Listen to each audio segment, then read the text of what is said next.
said yes. My Lord has said Yes, yes. because I Done my duties. Got on my travel.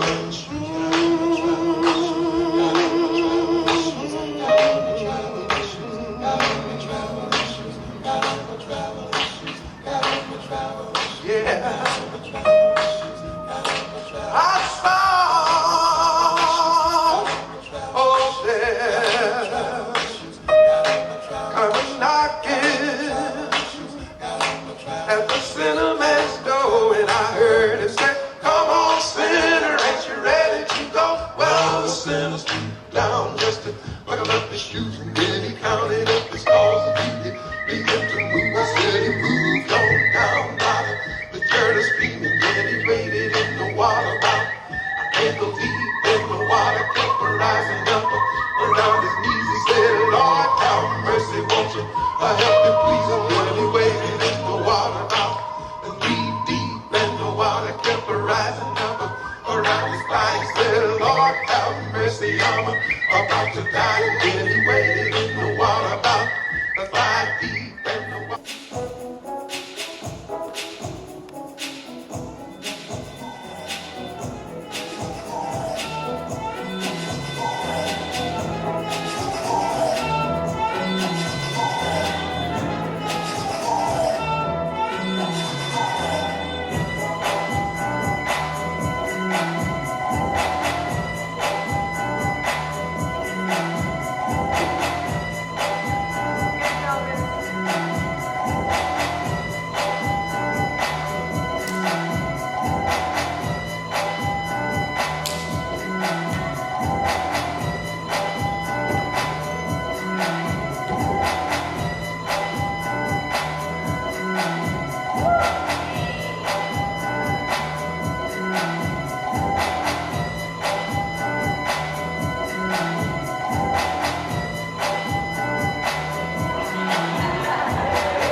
We came on the bus.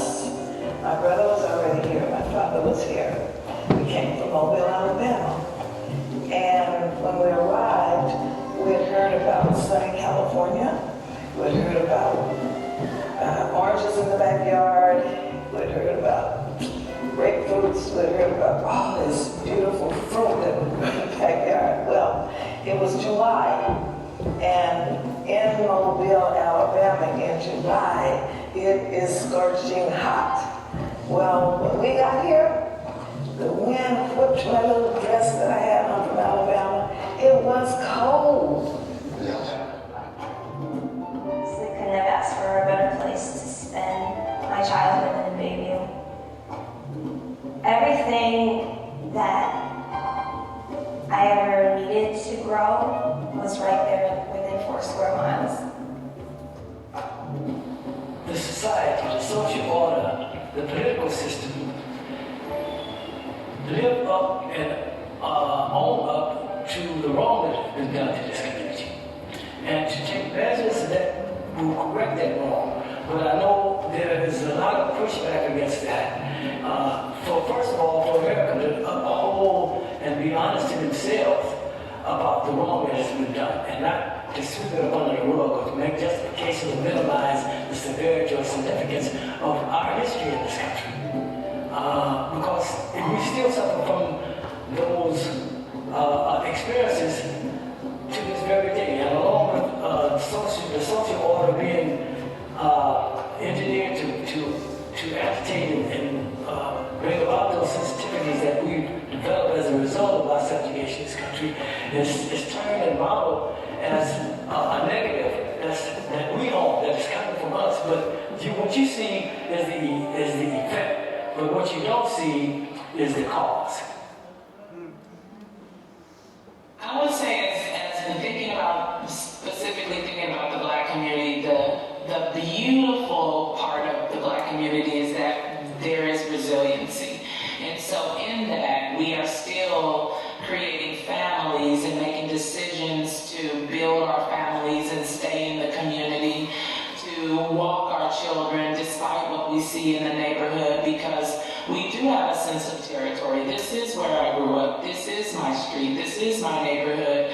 And so even at that epicenter of, what may be our community, where you may see things that are less desirable, you may, right on the same block, still see families holding the hands of children. You'll see men caring for and loving their children and their wives and their family members. You'll see young people walking with the elderly.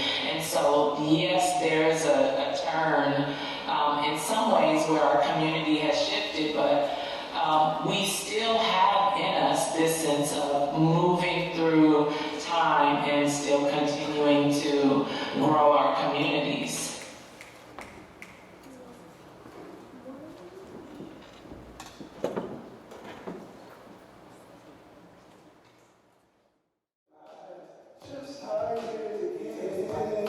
So open your eyes, don't you be surprised when we shout to win.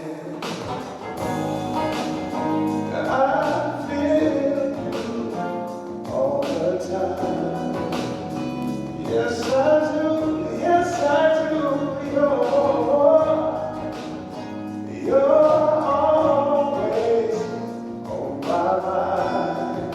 I know you're grinding, but I want you to keep in mind. Take your time and make sure that you do it right. So we're making moves.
It's a fact. Peanut shot. The cops killed Peanut. He's gone. He falls down into a ravine. They kept crying out, help me, help me. Nobody came. They kept crying out, help me, help me. Nobody came. A crowd begins to form, looking down into the ravine where Matthew Peanut Johnson's lifeless body lay. But it might as well have been there because the whole political situation lied about that. Because I'm a country girl. I know how to shoot a pistol. I know how to shoot a rifle. I know how to shoot a 22. There's no way for you to shoot up and the bullet come down and hit you in the back. So I knew that was a lie from Jump Street. There was no due process. He was shot and killed in the back in broad daylight. Matthew Peanut Johnson was a beloved community member. He was well liked, and he was one of the original families in Bayview. His families were some of the first there on the hill to work in the Navy shipyards. So the loss of Matthew was deeply felt by the whole community. That was the beginning of what would be San Francisco's three-day uprising. One storefront window turned into several, but even then, young people, angered, did not want to act frustration, so they were trying to calm people down. They were trying to live in conditions, streets. And by the next day, the mayor and the governor declared a state of emergency, 2,000 National Guard, California Highway Patrol, San Francisco Police. They all rushed into this 8 square blocks of Bayview Hunters Point. And that is the beginning of this very violent 120 hours. Their neighborhood become a military zone. They crush and tanks. They crush. And young people, by the second day, so afraid. The National Guards, they align themselves on the corner of 3rd and Newcomb because there's word of a sniper in the Bayview Hunters Point Community Center. No sniper was ever found. So that was enough for the National Guard to shoot into a crowd of people outside of the Bayview Hunters Point Community Center. Several people are wounded. Adam Rogers, many people are hurt. One of the activists trying to get people off the street is shot in the back. Adam Rogers, he got a flatbed truck and he drove up and down 3rd Street telling people to stop tearing up their community. It was really a culmination of years of a community, decades of a community struggling to address these issues of unemployment, of police brutality, of inadequate housing conditions, of racial discrimination, and everything centers around the death of Matthew Peanut Johnson.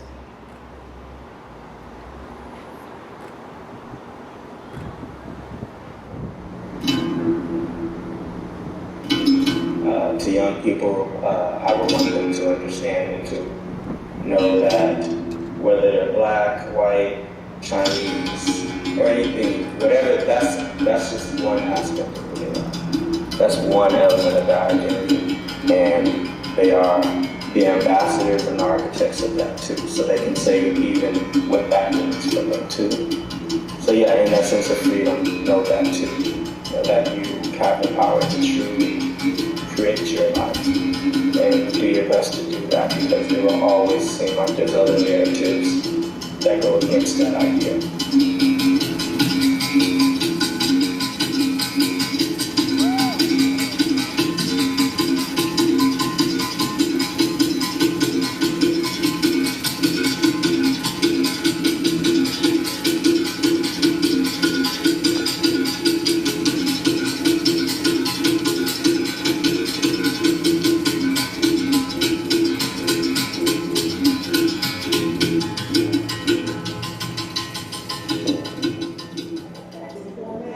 Ulysses, Theo, Miss Vincent, George,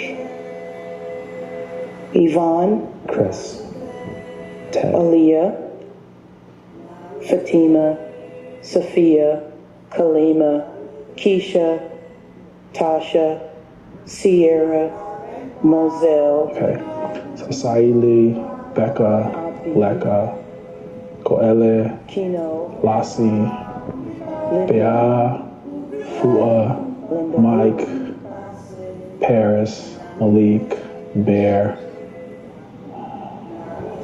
Tino, CeeLo, Foa, Kala, Yatua, Tina, Big Dave, Cece, Tina.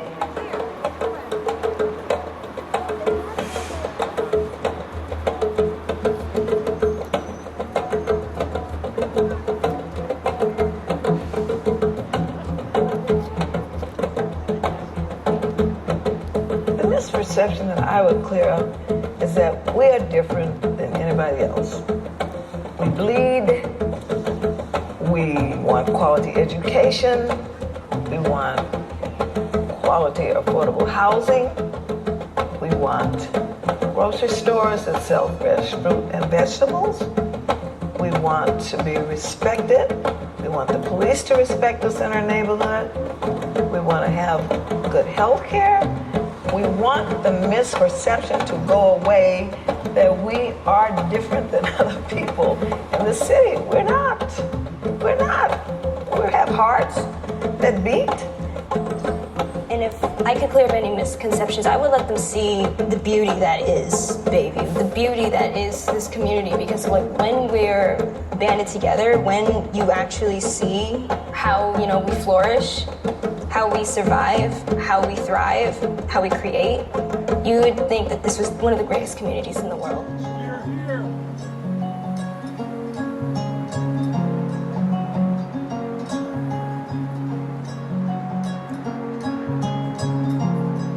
My dream for Bayview Hunters Point is that I hope everybody can make everybody feel welcome, and even for the newborns, I hope you feel good in this Bayview Hunters Point. My dream is that all black people won't be gone.